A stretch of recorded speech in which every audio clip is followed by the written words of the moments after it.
आत्म नमस्कार। विचार अमृत का अमृत हम कुछ एपिसोड से पा रहे हैं।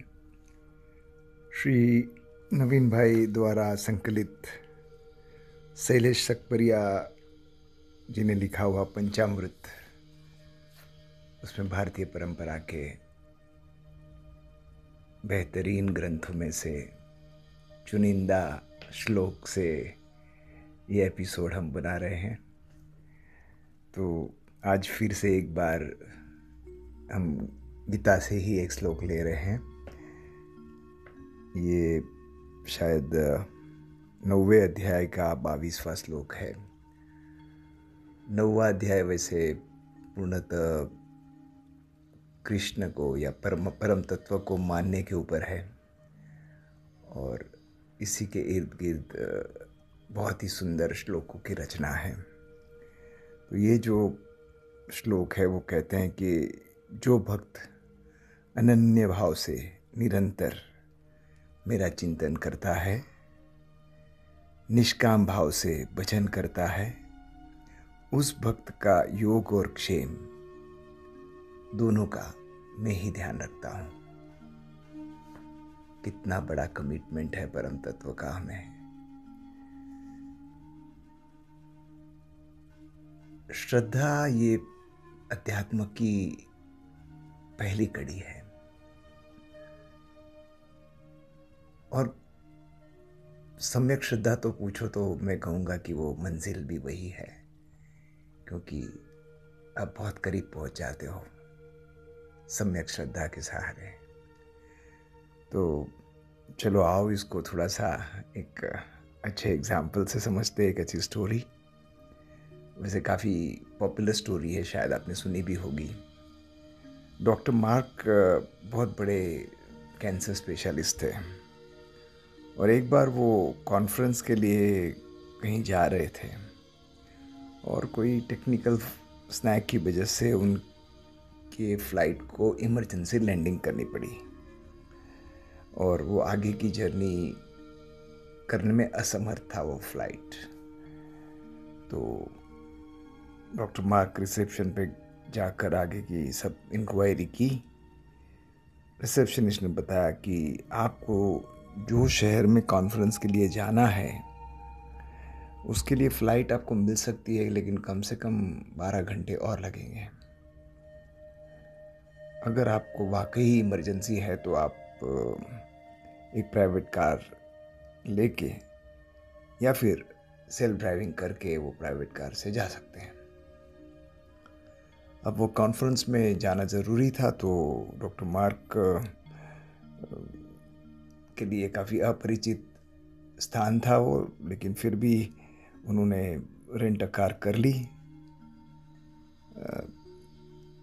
4 घंटे का जर्नी था तो उन्होंने फ़ौरन शुरू कर दिया।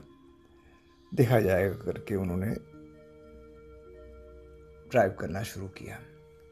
एक ही घंटा हुआ था कि पता नहीं कहाँ से बहुत सारी बारिश और तूफान जैसा आ गया। ना उनका जीपीएस काम कर रहा है ना कुछ, और बिल्कुल एक अनजान से प्रदेश में वो फंस से गए थे।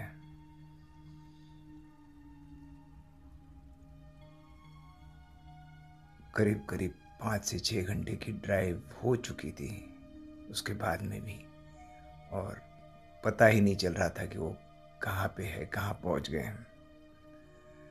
थक गए थे। तब एक वीरान सी जगह में उन्होंने एक छोटा सा घर देखा और खूब थक गए थे, इसलिए वो वहाँ जाके उन्होंने रिक्वेस्ट की कि भाई मैं ऐसा फंसा हूँ और अगर आप मुझे थोड़ा सा खाना और कुछ समय के लिए आराम करने दें तो मेहरबानी होगी। वो मालिक बहुत दयावान थे। उन्होंने खुद रसोई बनाई और डॉक्टर मार्क और वो मालिक साथ में खाना खाने बैठे। वो खाना खाने के पहले जो मालिक था वो एक प्रार्थना करने लग गया और डॉक्टर मार्क उसको देख रहे थे और उन्होंने कुतूहलवश कहा कि क्या आपको ऐसा लगता है कि परमात्मा आपकी प्रार्थना सुन रहे होंगे या सुनते हैं?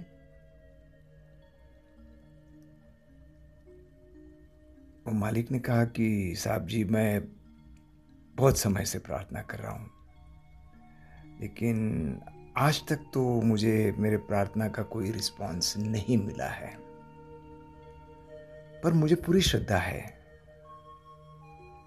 एक दिन मेरी प्रार्थना वो जरूर सुनेंगे। डॉक्टर मार्क ने पूछा, पर आप क्या प्रार्थना करते थे, ये तो बताओ। घर के मालिक ने एक कॉर्नर में एक बेड दिखाया जहाँ पे उसका कोई सोया हुआ था, तो उन्होंने बताया कि ये मेरा बेटा है, उसे कोई स्पेशल कैंसर है और वो इस टाइप का है कि वो उसको देखभाल कोई बड़े डॉक्टर है, उनका नाम है डॉक्टर मार्क, वही कर सकते हैं।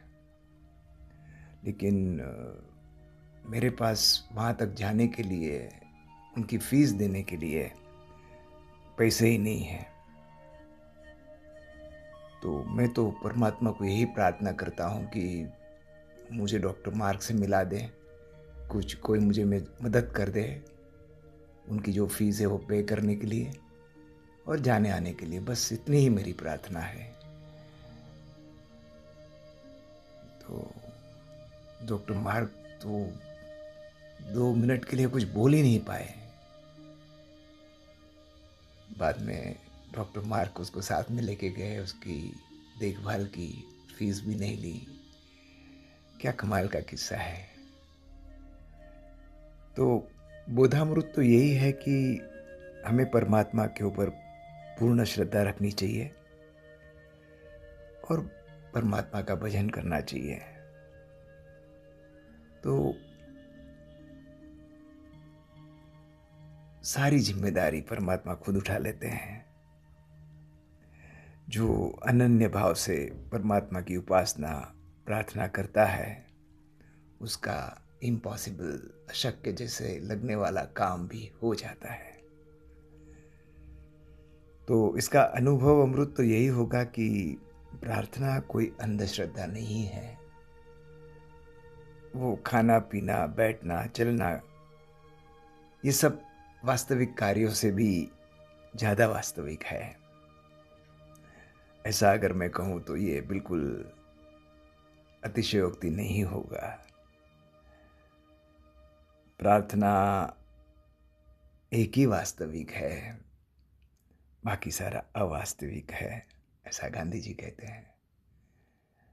आपके और मेरे जीवन में भी ऐसी सम्यक श्रद्धा का प्रकटीकरण हो और अपनी प्रार्थना